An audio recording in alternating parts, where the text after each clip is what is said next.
प्यारे साथियों, क्या हाल चाल है। परीक्षा से पहले मैं लेकर के आया हूं बिल्कुल रामबाण, जो आपकी परीक्षा में साबित करेगा 50 नंबर की पूरी तैयारी बेटा, जिसमें गद्य खंड, काव्य खंड, व्याकरण, वर्णिका सारे के क्वेश्चन समावेश किए गए हैं। चुने गए क्वेश्चन हैं, जरा देखिएगा। 5 मिनट में बेटा 100 क्वेश्चन आपको दिखाने वाले हैं। अंबेडकर ने भारत की बेरोजगारी का प्रमुख एवं प्रत्यक्ष कारण किसे माना था प्यारे मुन्ना? इसे माना था जाति प्रथा को माना था। क्वेश्चन नंबर 2, सभ्य समाज की आवश्यकता क्या है? श्रम विभाजन होता है। क्वेश्चन नंबर 3, विश्व के दांत कहानी का प्रमुख पात्र कौन होता है? प्रमुख पात्र आपके खोखा होते हैं। क्वेश्चन नंबर 4, सच्चा भारत कहाँ बसता है बेटा? सच्चा भारत तो ये गाँव में बसता है। क्वेश्चन नंबर 5 चलते हैं, दूसरे के इशारों पर भटकने वाले लोगों को क्या कहते हैं? इसे हम लोग मूर्ख व्यक्ति कहते हैं। आगे चलते हैं, परंपरा का मूल्यांकन की रचनाकार कौन है? रामविलास शर्मा जी हैं। आगे चलते हैं, जपुजी किनकी रचना है भैया? गुरु नानक की रचना होती है जपुजी। आगे चलते हैं प्यारे मुन्ना, सोहिला किसकी रचना होती है? सोहिला जो रचना होती है ये गुरु नानक की होती है। आगे चलते हैं भैया, स्वदेशी कविता किससे संकलित है? प्रेम घन सरवत से लिया गया है। और आगे चलते हैं प्यारे भैया फटाफट, दही वाली मगम्मा किस भाषा से अनुदित कहानी है? दही वाली मगम्मा जो है कन्नड़ भाषा से अनुदित कहानी है, एकदम सुपर फास्ट वैसा कन्नड़ भाषा से कहानी है। टाल्स्टाय कौन थे भैया? टाल्स्टाय ये आपके रूसी लेखक थे। कौन थे भैया? रूसी लेखक थे। बिस्मिल्लाह खां का प्रिय वाद्य यंत्र कौन सा भैया था? ये शहनाई वादक थे। क्या थे? शहनाई वादक थे। आगे चलो, और बहादुर को लेखक के घर कौन लाया था भैया? लेखक के घर कौन लाया था? लेखक का साला लाया था भैया। आगे चलो, सुजाता का वास्तविक नाम क्या था भैया? यश रंगराजन था भैया। यश रंगराजन था सुजाता का वास्तविक नाम। आगे चलते हैं, सात कोड़ी होता कहाँ के प्रमुख कथाकार थे भैया? सात कोड़ी होता ये उड़ीसा के प्रमुख कथाकार थे।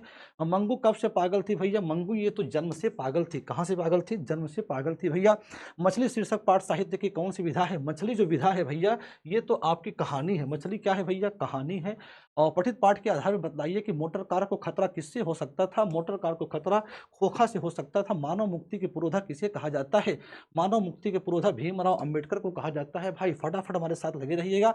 लेखक रामविलास शर्मा के गांव का नाम क्या था भैया? ऊंच गांव सानी। ऊंच गांव सानी, ये आप चलते रहिए। बहादुर शीर्षक कहानी की निर्माता कौन थी भैया? हाँ, लेखक की पत्नी थी भैया, लेखक की पत्नी थी। इनके जन्म दिवस को अहिंसा दिवस के रूप में मनाया जाता है। जन्म दिवस को अहिंसा दिवस के रूप में। महात्मा गांधी के जन्म दिवस को भैया। आगे चलते हैं, संप्रदाय युक्त कृष्ण भक्ति कवि कौन थे? कृष्ण भक्ति कवि कौन थे भैया?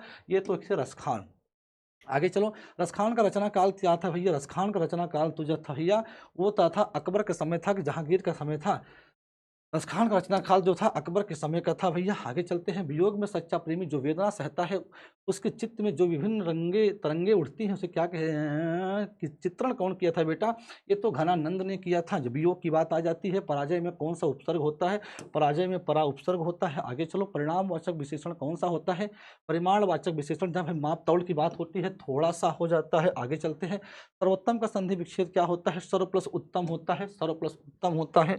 29 नंबर पे आओ, गुस्सा पीना मुहावरे का अर्थ क्या होता है? क्रोध दबाना होता है। क्रोध दबाना होता है। आगे चलते हैं, अंगूठा दिखाने का मतलब होता है समय पर धोखा देना होता है। समय पर धोखा देना होता है। आगे चलो, पर्वत का पर्यायवाची क्या होता है भैया? पर्वत का पर्यायवाची आपका शैल होता है। और लंबोदर कौन सा समास होता है? लंबोदर लंबा है उदर, यानी आपका बहुव्रीहि समास हो जाता है। आगे चलते हैं, लड़का आया था कौन सा समास, कौन सा काल है ये? लड़का आया था आ गया, भूतकाल हो गया। आगे चलते हैं, आम का पर्यायवाची क्या होगा?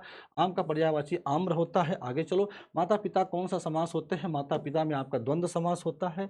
अस्मिता का सही अर्थ क्या होता है? अस्मिता मतलब पहचान होती है। निम्नलिखित में से कौन सा वाक्य शुद्ध है? मैं आपके दर्शन करने को आया हूँ। मैं आपके दर्शन करने को आया हूँ। मैं आपके दर्शन करने आया हूँ। मैं आपके दर्शन करने आया हूँ। सही है। संज्ञा कितने भेद होते हैं? संज्ञा के भाई 5 भेद होते हैं। संज्ञा के 5 भेद होते हैं। आगे चलो, संसार का संधि विच्छेद क्या होता है? सम प्लस सार होता है। सम प्लस सार होता है। आगे चलो, वेदना में प्रत्यय कौन होता है? वेदना में प्रत्यय जो होता है, वेदना में प्रत्यय जो होता है वो ना होता है। आगे चलते हैं, मनुष्य कौन सी संज्ञा है? मनुष्य जो होते हैं ये तो जातिवाचक संज्ञा के अंतर्गत आता है। आगे चलो, प्रत्यय के कितने भेद होते हैं? प्रत्यय के 2 भेद होते हैं, कृत प्रत्यय और तद्धित प्रत्यय होते हैं। निम्नलिखित में से कौन सा शब्द शुद्ध शब्द है भैया? देवनागरी।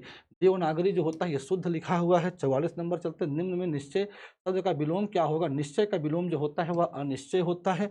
आगे चलते हैं प्यारे मुन्ना, आगे चलते हैं, वास्तविक शब्द में प्रत्यय कौन सा होता है? वास्तविक प्रत्यय जो होता है इक होता है। और रुचि शब्द का विशेषण क्या होता है? रुचि शब्द का विशेषण होता है रुचिकर। 43 नंबर चलते हैं। अज्ञान शब्द कौन सी समास है? अज्ञान जिसमें ज्ञान न हो, जिसमें ज्ञान न हो, यह नए समास होता है। आगे चलो। टेट में भाववाचक संज्ञा कौन सी होती है? भाववाचक जो संज्ञा है वो तो है बुढ़ापा, भाववाचक संज्ञा है बुढ़ापा। खेत शब्द है भैया, खेत कौन सा शब्द है प्यारे मुन्ना? ये तो आपका खेत शब्द जो है आपका तद्भव शब्द कहलाता है। सत्य के लिए किया गया आग्रह उसे हम लोग क्या कहते हैं? सत्याग्रह कहते हैं। क्या कहते हैं? सत्याग्रह कहते हैं। आगे चलो। लौट कर आऊँगा फिर पाठ किसका क्या है भैया? लौट कर आऊँगा पाठ ये आपकी क्या है? एक कविता है भैया। आगे चलते हैं। कुंवर नारायण रचित पाठ कौन सा है? कुंवर नारायण जो रची एक वृक्ष की हत्या, एक वृक्ष की हत्या। या लकुटी अरुका मरिया पर राज त्यों पुरखी तजडारो, इस पंक्ति के रचनाकार कौन है? रचनाकार कौन है भैया? ये रसखान जी हैं प्यारे मुन्ना। और आगे चलते हैं। नानकाना साहब का संबंध किससे होता है? नानकाना का संबंध जो होता है ये आपके गुरु नानक से होता है, गुरु नानक से होता है। भाई फटाफट अगर चीज़ें पसंद आ रही हो तो आप लोग लाइक सब्सक्राइब करते जाइएगा, शेयर करते जाइएगा। किशोर से मार खाने के बाद बहादुर कहाँ होता था? चुपचाप कोने में खड़ा हो जाता था। Question number 56। कथक नृत्य के पर्याय माने जाते हैं। कथक नृत्य के पर्याय पंडित बिरजू महाराज माने जाते हैं। पंडित बिरजू महाराज को गंडा किसने बांधा था? भाई गंडा किसने बांधा था? पिताजी ने बांधा था। आगे जापान पर परमाणु बम किसने गिराया था? ये से अमेरिका ने गिराया था। आगे चलो। रोन नदी में ये रोन नदी कहाँ स्थित है? रोन नदी जो भैया स्थित है फ्रांस से। रोन नदी जो स्थित है फ्रांस भैया। आगे चलते हैं। कविता नहीं है इसमें, इसमें कविता नहीं है। शिक्षा और संस्कृति कविता नहीं है। अवेन्यू नदी के किनारे स्थित है। अवेन्यू रोन नदी के किनारे स्थित है। आगे चलते हैं। संतु के मारे कांप रहा था। संतु जो था भैया ठंड के मारे कांप रहा था, ठंड के मारे कांप रहा था। आगे चलो। सीता के कितने बेटे थे? सीता के 3 बेटे थे भैया। आगे चलो।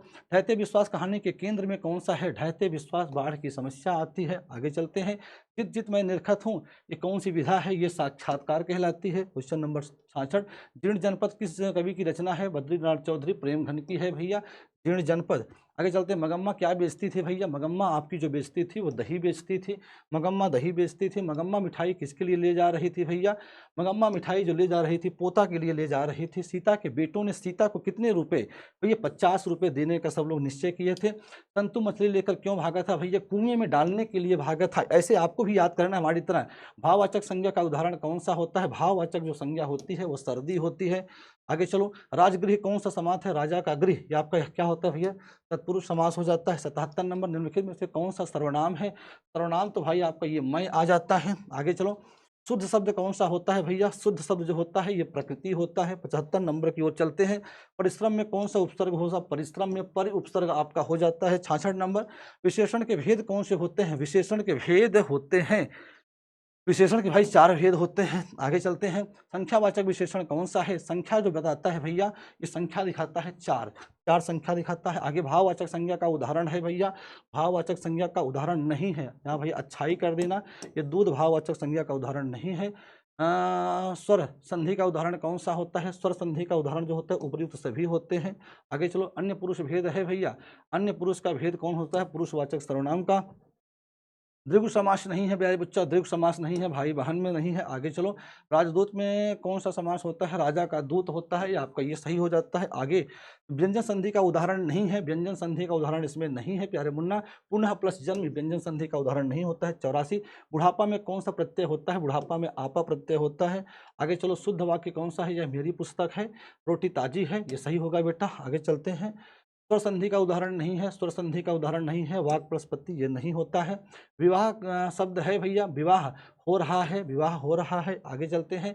मैं पढ़ रहा हूँ किस? मैं पढ़ रहा हूँ, ये तो रहा हूँ, ये आपका वर्तमान काल आ जाता है। एड़ी शब्द का अर्थ, एड़ी शब्द का विलोम क्या होता है? एड़ी शब्द का विलोम आपका चोटी होता है।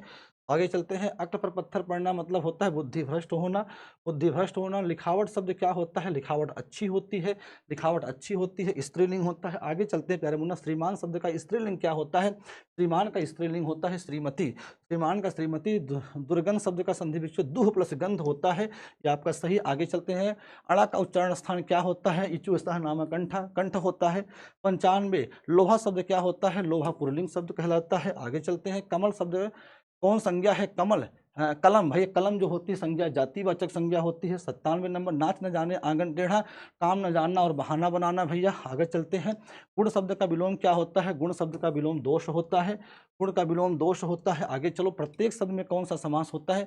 प्रत्येक में आपका जो समास होता है वह आपका होता है अव्ययी भाव समास होता है। और आगे चलते हैं, अभाव में कौन सा उपसर्ग होता है? अभाव में भैया अ उपसर्ग होता है। प्यारे बच्चों, बहुत बहुत धन्यवाद, इसे आप लोग देख करके जरूर जाइएगा। थैंक यू, मिलते हैं शाम को 5 बजे। जय हिंद, जय भारत।